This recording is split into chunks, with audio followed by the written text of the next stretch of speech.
ఇక ఇది ఈవీఎంలో రాజు ప్రాణం. ఈవీఎంలలో రాజు ప్రాణం. ఈడీ సిబిఐ ఐటీ వ్యవస్థలే ఆయన బలం. ప్రధాని మోదీపై రాహుల్ పరోక్ష విమర్శలు.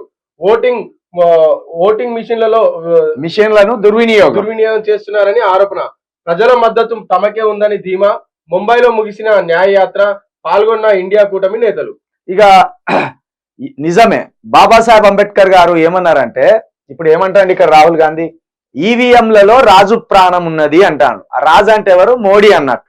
ఒకవేళ ఈ రాజు దిగిపోతే మళ్ళా ఈ యువరాజు ఎక్కుతాడు, అది తర్వాత ముచ్చట. ఆ రాజు దిగిపోగానే ఈ యువరాజు ఎక్కాలని చూస్తాను. అయితే బాబాసాహెబ్ అంబేద్కర్ గారు ఏమన్నారు, ఇంతకు ముందు గతంలో రాచరికంలో రాజుల పాలనలో రాణుల గర్భం నుండి రాజులు పుట్టేటోళ్ళు, ఆ రాజులు ఈ రాజ్యాలను పాలించేటోళ్ళు. కానీ ఇక నుండి ఓట్ల పెట్టె నుండి రాజులు పుట్టబోతున్నారు.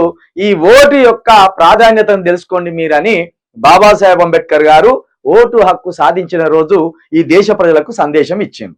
అట్లనే ఈయన ఇప్పుడు ఏమంటాడు, ఈవీఎంలలో రాజు ప్రాణం ఉన్నది అంతే కదా. మరి ఈవీఎంలకు పోయి మనం బటన్ మీద నొక్కితే ఒక్కొక్కోటు ఆ ఈవీఎంలో పడితే రాజు ప్రాణం పెరుగుతా ఉంటుంది. ఒక్కొక్క ఓటు తగ్గుతా అంటే రాజు ప్రాణం పోతుంది. అధికారం కోల్పోయిందంటే రాజు మన పక్కకే వచ్చి మళ్ళా నిలబడవలసి వస్తుంది. దాన్ని చెప్తాను. కాబట్టి ఈవీఎంలో మన భవిష్యత్తు ఉంటుంది, ఈవీఎంలో మన పిల్లల భవిష్యత్తు ఉంటుంది, ఈవీఎంలో మనకి ఇవ్వవలసిన ఉద్యోగాల భవిష్యత్తు ఉంటుంది. ఇట్లా సర్వం ఈవీఎంలోనే ఉంటుంది. ఆ ఓటు హక్కును సరిగ్గా వాడుకోండి. ఇక మోడీ ఈడీని, సిబిఐని, ఐటీ వ్యవస్థలనే తన బలంగా, తన అస్త్రాలుగా వాడుకొని ప్రతిపక్షాలపై విరుచుకపడుతుందనే ఒక విషయాన్ని కూడా ఇక్కడ రాహుల్ గాంధీ ప్రజల ముందు పెట్టిండు. ఇక దీంతో పాటు న్యాయయాత్ర ముంబైలో న్యాయయాత్ర ముగిసింది. వీళ్ళ న్యాయం ఏ పాటు ఉన్నది అనేది ఒక్కసారి మనం ఇంకొకడికి పోయినాక చూపెడదాం. నిన్న మొత్తం కార్పొరేషన్లో అన్ని ప్రకటించిండ్రు కదా.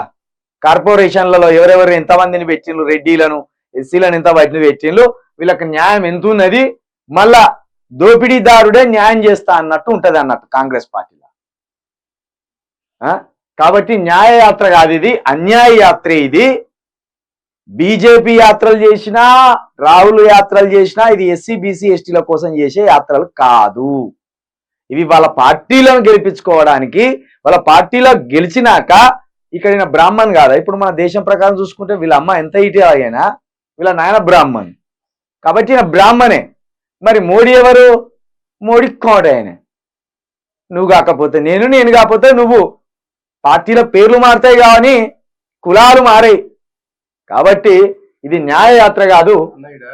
రెండు ఉన్నాయి. బీజేపీ ఏమో మతాన్ని మోస్తుంది, అవును, కాంగ్రెస్ ఏమో కులాన్ని మోస్తుంది. కులాన్నే ఈ రెండు, ఒకటి మతంతో రాజకీయం చేస్తుంది, ఇంకోటి కులంతో రాజకీయం. అవును, దేశ ప్రజల్ని ఈ రెండింటి మధ్యలో పట్టి పీడిస్తుంది. అవును, ఇది దేశంలో జరుగుతున్న రెండు రాజకీయాలు. అవును. అందుకే ప్రాంతీయ పార్టీలనే మనము ముగ్గు చూపితే మన హక్కులు మనము గల్లీలో ఉండి కొట్లాడొచ్చు.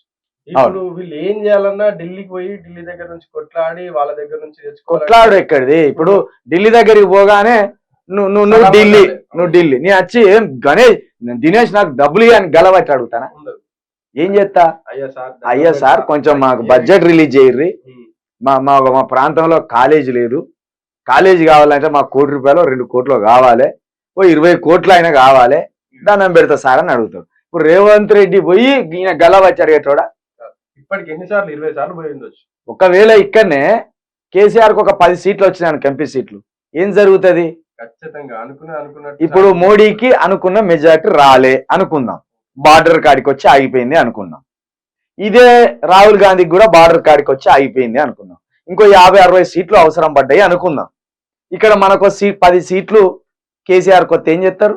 ఇక ఫోన్లు చేస్తారు, కేసీఆర్ గారు మీ 10 సీట్లు మాకు ఇవ్వండి సార్, 10 సీట్లు ఇస్తే మీకు ఏమేం కావాలో, మీ రాష్ట్రానికి ఏమేం కావాలో మేము ఇస్తాం సార్ అంటారు. అంతేగా.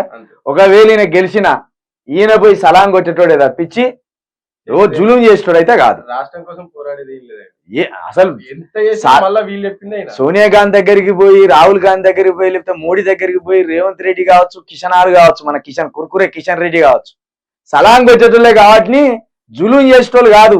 జులుం అంటే పోయి గలవైతే ఎందుకురా, ఎందుకు ఇవ్వరా అని అడిగేటోళ్ళు కాదు. కాబట్టి ఇది బీజేపీ ఏమో మతతత్వం పేరు మీద చిచ్చు పెట్టుకుంటే రాజకీయం చేస్తుంది దినేష్ చెప్పినట్టు. రాహుల్ గాంధీ ఏమో కులాల మధ్య చిచ్చు పెట్టి మళ్ళా బాపనోడి ప్రధానమంత్రి అవుతాడు. కాబట్టి దీన్ని 100% దినేష్ చెప్పినట్టు ఇది నిజం. నేను అందుకే మొదటి నుండి ఒక మాట అంట, బీజేపీ కాంగ్రెస్ ఒక తల్లికి పుట్టిన కవల పిల్లలు. వాస్తవం ఇది. రూపం ఒక్కటే కానీ వాళ్ళ బాడీలు వేరై ఉంటాయి అంతే. రూపం ఒక్కటే, బాడీలు వేరై ఉంటాయి. ఆలోచన విధానాలు similar. ఇక ఒక తల్లికి పుట్టిన కవల పిల్లలు వాళ్ళ రూపం ఒక్కటే ఉంటది కానీ 2 బాడీలు ఉంటాయి, 2 గుండెలు ఉంటాయి, కోపతాపాలు వేరే వేరే ఉంటాయి. కవల పిల్లలు లెక్క. కవల పిల్లలే ఇక.